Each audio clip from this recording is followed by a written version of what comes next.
एक मरतबा दरूद शरीफ का नजराना पेश कीजिए। अल्लाहुम्मा सल्ली अला मुहम्मद कुल्लमा ज़करहु ज़ाकिरुन व सल्ली अला मुहम्मद कुल्लमा ग़फ़ला अन ज़िक्रिही ज़ाकिरुन कि ज़रा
किसकी तमन्ना है कि मैं भी नबी सल्लल्लाहु अलैहि वसल्लम का आके क़यामत के दिन मुलाकात होगी?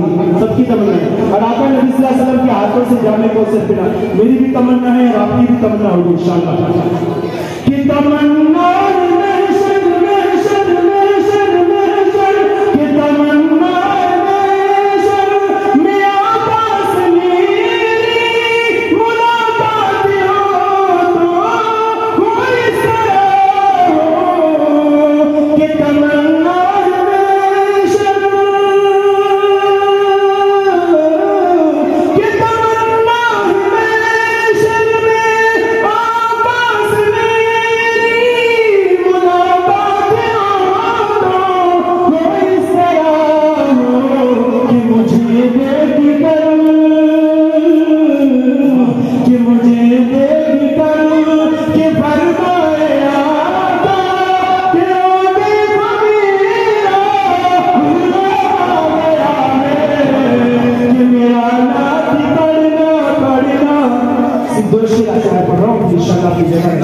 हाफिज कुरान के हवाले से इस मजमे में जो हाफिज है या हाफिज के वालिद माशाअल्लाह अल्लाह सबको जन्नत में लेकर आए इंशाअल्लाह। आमीन। तो जन्नत